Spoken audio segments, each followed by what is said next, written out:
ఈ రంగు మారుతున్న పంటల మధ్య ఆకుపచ్చ రంగులో ఒక అందమైన పండు పుట్టింది. ఆ పండేంటని మీరు కూడా ఆలోచిస్తున్నారా? అసలు దానికి పేరెందుకు వచ్చింది? ఈ కథలో మీకు అన్ని విషయాలైతే నేను షేర్ చేస్తాను.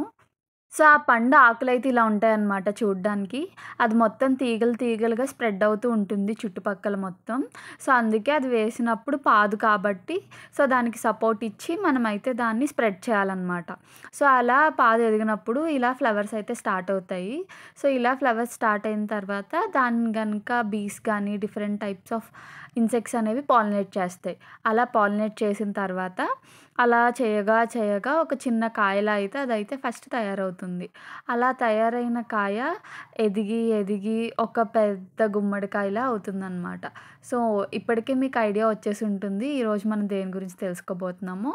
సో, ఇదే అనమాట ఆ ఫ్రూట్ బూడిద గుమ్మడికాయ. మనందరికీ చాలా డిఫరెంట్ టైప్స్ ఆఫ్ గుమ్మడికాయలైతే తెలుసు. కానీ దీన్నే బూడిద గుమ్మడికాయ ఎందుకంటారు? మీరెప్పుడైనా ఆలోచించారా? ఎందుకంటే ఇది ఎదిగే కొద్దీ దీని చుట్టూ బూడిదలాగా ఒక యాష్ ఫార్మ్ అవుతుందనమాట. అందుకే దీన్ని యాష్ గార్డ్ అని ఇంగ్లీష్‌లో, తెలుగులో బూడిద గుమ్మడికాయ అని కూడా పిలుస్తారు. మా తోటలో పెరిగిన బూడిద గుమ్మడికాయ కూడా మీ ఇంట్లో పెరగాలంటే నేను చెప్పిన టిప్స్ అయితే ఫాలో అవ్వండి. సో, ఫస్ట్ అయితే బూడిద గుమ్మడికాయకి మట్టి అనేది చాలా బాగుండాలనమాట. మట్టి అనేది బాగా ఉంటేనే పాదనేది బాగా ఎదిగి ఇలా మనకైతే బూడిద గుమ్మడికాయలైతే వస్తాయన్నమాట. అండ్ బూడిద గుమ్మడికాయలకి మనం రోజు నీరు ఇవ్వాల్సిన అవసరం లేదనమాట. డే ఆఫ్టర్ డే ఇస్తే సరిపోతుంది. హ్యూమన్ బాడీకైతే ఈ బూడిద గుమ్మడికాయ అనేది చాలా మంచిదనమాట. దీంట్లో చాలా విటమిన్స్ ఉంటాయి. సో, అందుకే అది హెల్త్‌కి కూడా చాలా ఇంపార్టెన్స్. సో, ముందు చెప్పినట్టు ఈ పాదుకైతే వాటర్ ఎక్కువ అవసరం లేదు కానీ, కాకపోతే 10-15 డేస్‌కి మాత్రం ఖచ్చితంగా ఒకసారైతే వాటర్ అయితే ఇవ్వాలి. అండ్ రైనీ సీజన్‌లో వాటర్ అనేది ప్లాంట్ చుట్టూ నిల్వ అవ్వకుండా ఉంచుకోవాలనమాట. అలా నిల్వ అయితే ఈ పాదు మొత్తం పాడైపోతుంది.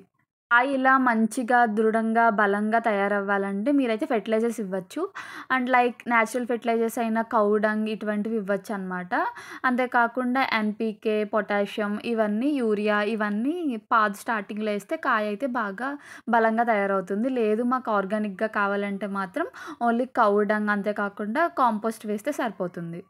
అసలిలా బూడిద గుమ్మడికాయ తయారవ్వడానికి చాలా టైం పడుతుందనమాట. ఎందుకంటే, అది స్టార్టింగ్ స్టేజ్‌లో ఉంటుంది కదా! మీకు ఇందాక చూపించినట్టు ఫస్ట్ ఎప్పుడైతే ఫ్లవరింగ్ అనేది స్టార్ట్ అయిందో, దీని చుట్టూ చాలా దోమలు, ఇంకా రకరకాలైన పురుగులవి తిరుగుతూ ఉంటాయనమాట. సో, అయితే ఆ పురుగులు ఏం చేస్తాయంటే, ఈ పాదు చుట్టూ తిరుగుతూ ఆ పువ్వుల్ని పాడు చేయడానికి ట్రై చేస్తాయి. సో, ఆ పువ్వు పాడైపోతే మనకైతే కాయ అయితే తయారవ్వదనమాట.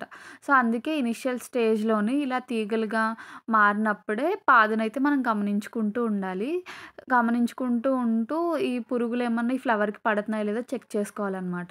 సో, ఈ ఫ్లవర్ గనక పాలినేట్ అయిపోతే మనకు కాయగా తయారైపోతుంది. సో, ఈ ఫ్లవర్ దగ్గరికి ఏమీ పురుగులవి రాకుండా మనమైతే కాపాడుకుంటూ ఉంటే మనకైతే ఫైనల్‌గా ఇలా ఒక బూడిద గుమ్మడికాయ అయితే రెడీ అయిపోతుంది. మరీ వేడి ఎక్కువైపోయినా, మరీ వాటర్ ఎక్కువైపోయినా కూడా పువ్వులనేవి రాలిపోతూ ఉంటాయన్నమాట.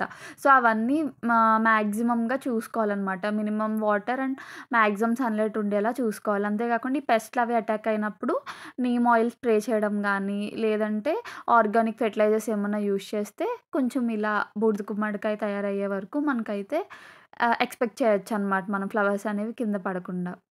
ఈ బూడిద గుమ్మడికాయ తినడం వల్ల మనకైతే చాలా హెల్త్ బెనిఫిట్స్ ఉన్నాయి. దీన్ని కర్రీ కింద చేసుకోవచ్చు, సూప్స్ కింద చేసుకోవచ్చు. అంతేకాకుండా మన తెలుగు స్టేట్స్‌లో ఎక్కువగా ఏంటంటే బూడిద గుమ్మడికాయ వడియాలనేవి పెట్టుకుంటారు. లైక్ అవి సాంబార్‌లో గానీ, రసంలో గానీ సైడ్ డిష్‌గా యూజ్ చేస్తారనమాట. చాలా బావుంటాయి.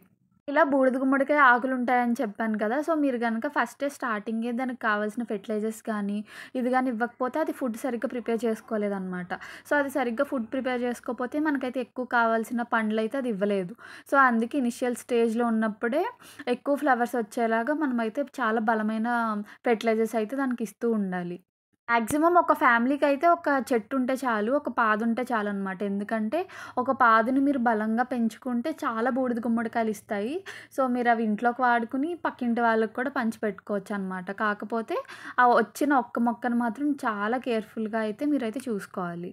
ఇదైతే మా తోటలో పెరిగిన బూడిద గుమ్మడికాయ. సో, దీన్నైతే మామూలుగా ఫార్మింగ్ వాళ్ళు చేసేవాళ్ళైతే బాగా చూసుకుంటారనమాట. ఎందుకంటే ఇది తక్కువ ఇన్వెస్ట్‌మెంట్‌తో ఎక్కువ ప్రాఫిట్ వచ్చే పంట. కాకపోతే జాగ్రత్తగా టిప్స్ అన్నీ ఫాలో అవ్వాలి.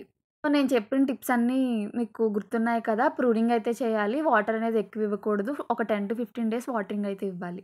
ఈ వీడియో మీ అందరికీ నచ్చిందనుకుంటున్నాను. Thanks for